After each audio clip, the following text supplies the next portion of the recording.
Capítulo 2. Invernadero. Jardines bajo cristal. ¿Qué deseo nos llevó a encerrar la selva tras el vidrio?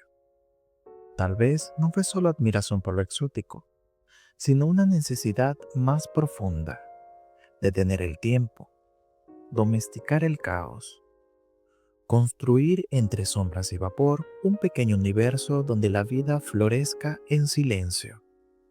Los invernaderos victorianos no fueron simples estructuras, fueron confesiones envueltas en musgo, el intento de encontrar belleza incluso donde el invierno arrecia o la nostalgia descansa. Bienvenidos nuevamente, jardineros del tiempo. Es un placer para mí tenerlos acá una vez más. Pero antes de comenzar, por favor, suscríbanse al canal para que puedan seguir viendo más videos como este y activen la campanita de notificaciones para que les avise cuando suba otro video. Ahora sí, vayamos a la historia. Con el avance del hierro fundido y el cristal plano, los victorianos alzaron templos botánicos en medio del bullicio urbano. En 1851, el Crystal Palace maravilló al mundo con su arquitectura etérea. Un océano de luz que acariciaba enredaderas de pasiflora, plantas que trepaban como pensamientos desbordados por las vías. No eran solo monumentos al ingenio, eran escenografías para lo sublime, donde la cala de un bicolor, con sus hojas como corazones pintados, añadía un trazo de nostalgia tropical entre reflejos dorados. La ambición tecnológica trajo también la botánica. El Ficus elástica, con sus hojas brillantes, era símbolo de adaptación, mientras se intentaba aclimatar orquídeas cuyas formas extrañas parecían inventadas por la imaginación de un poeta botánico. En Kew Gardens, la Palm House se alzó como una catedral húmeda de curvas y reflejos. Entre la niebla templada de su interior, las palmas se elevaban como columnas vivas, y entre sus raíces convivían especies traídas de climas imposibles. Ese impulso, el de proteger lo delicado, era antiguo. Ya en tiempos de Tiberio, el emperador romano, se alzaban estructuras primitivas para cultivar pepinos todo el año. Aquel deseo de deshacer el clima florecía siglos después en hierro y cristal. La Melinia magnífica, con sus racimos rosados como huellas colgantes, llenaba el aire de dulzura suspendida. Y más allá, helechos arborescentes y cicadales remontaban la historia verde hacia eras prehistóricas. Había también espacio para la contemplación, bancos entre la sombra, pasillos donde el vapor difuminaba el contorno de las hojas, y el visitante no observaba la naturaleza, sino que era envuelto por ella. Pero nada de esto habría sido posible sin las manos y ojos que viajaron. Exploradores, naturalistas, recolectores, cruzaron selvas y montañas guiados por un impulso que hoy sería una mezcla de ciencia, poesía y obsesión. Robert Fortune, con su sigilo, llevó té y orquídeas desde los jardines secretos de China. John Lindley documentó con meticulosidad las condiciones necesarias para que el asombro floreciera en casa. Entre los tesoros traídos estaba la Ravenala madagascariensis, el llamado árbol del viajero, cuyas hojas sin abanico parecían caminos abiertos hacia lo lejano. Y también llegaron seres inusuales, como la Drosera rotundifolia, una planta carnívora cuyas cotas pegajosas capturaban insectos con la paciencia de un alquimista.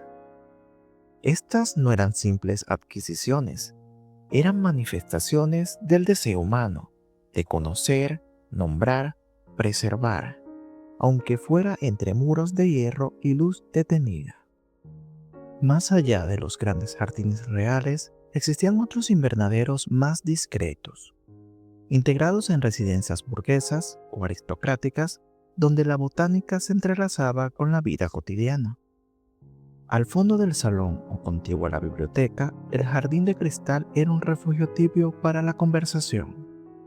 Un rincón donde la naturaleza se convertía en compañía silenciosa.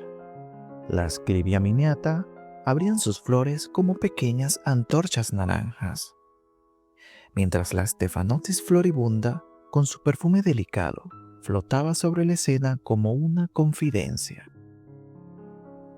La olla carnosa, colgada sobre soportes de hierro forjado, lucía sus flores como pequeñas estrellas suspendidas, haciendo que la luz pareciera más suave aún. En una repisa de mármol, una orquídea Paphiopedilum desplegaba su forma extraña e hipnótica, como si escondiera una historia sin palabras. Estos espacios, además de cultivar belleza, alimentaban un lenguaje secreto, la floriografía. Gracias a la abundancia floral que ofrecían los invernaderos, las familias podían elaborar con mayor delicadeza ramos cargados de símbolos silenciosos.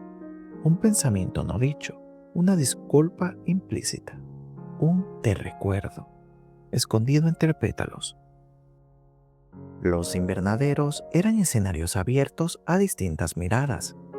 Científicos observaban cada hoja con la precisión de un botánico, mientras artistas, escritores y jóvenes paseaban sin prisa en busca de inspiración o sosiego. La victoria masónica, con sus hojas flotantes como mundos suspendidos, imponía silencio solo con su presencia.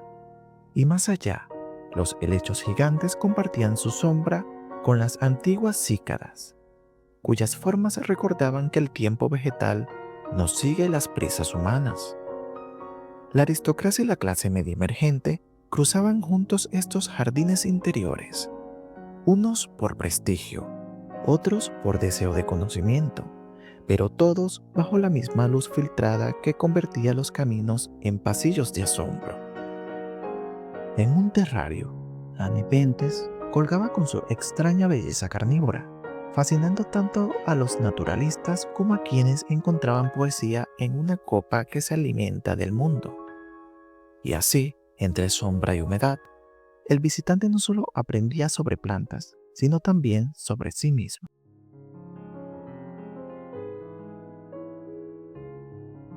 Y sí, lo imaginaron. Sabían que en algún momento debía hablar de arte. Los invernaderos no solo transformaron el paisaje, también florecieron en el imaginario. Aparecieron en la pintura y en la literatura, como escenarios de contemplación, deseo o melancolía. En el invernadero de James Tissot, las miradas y los silencios se tensan entre lechos y vitrales. En el té de las 5, de Edith Hayler, lo vegetal enmarca lo doméstico, como si cada hoja guardara una conversación no dicha. El pensador, de John Atkinson Grimshaw, retrata la introspección femenina entre sombras verdes. En la literatura, los invernaderos eran umbrales. Jane Loudon, en El jardín de flores ornamentales para señoras, plantas de invernadero, transforma el invernadero en un espacio de educación doméstica y sensibilidad estética. Cada planta ilustrada es una invitación a observar con atención, a cultivar belleza y saber desde lo cotidiano. Es una obra ilustrada, pero también una declaración. Las mujeres podían aprender botánica y pensar científicamente desde su jardín. Shirley Hibbert, en El invernadero del aficionado y El conservatorio, con prosa rigurosa y reflexiva, convierte el cuidado vegetal en una forma de recogimiento moral. Enseña técnicas, pero también una ética de la observación. Para él, el invernadero forma no solo flores, sino carácter. También en la ficción victoriana, el invernadero fue escenario, un espacio contenido donde lo emocional y lo narrativo maduran en silencio, bajo la luz filtrada y el perfume húmedo de las hojas. Wilkie Collins lo emplea con sutileza en dos novelas. En El secreto, de 1857, el invernadero se convierte en cámara de memoria, helechos, vapor y revelaciones que se abren como pétalos. En La dama de blanco, de 1859, una escena junto al cristal empañado del invernadero basta para condensar una atmósfera densa de tensión y ambigüedad. Algunos invernaderos victorianos aún resisten, siguen en pie, silenciosos, palpitantes, como reliquias de una época que confió en el poder de cuidar lo frágil entre estructuras de luz. Sus cúpulas aún atrapan la humedad, sus pasarelas aún ofrecen sombra y reverberación. Son lugares vivos, donde la naturaleza sigue dialogando con el hierro, el vidrio y el deseo de permanencia. Otros se han rendido al tiempo, quedaron abandonados entre maleza, con vitrales rotos y lechos cubiertos de polvo.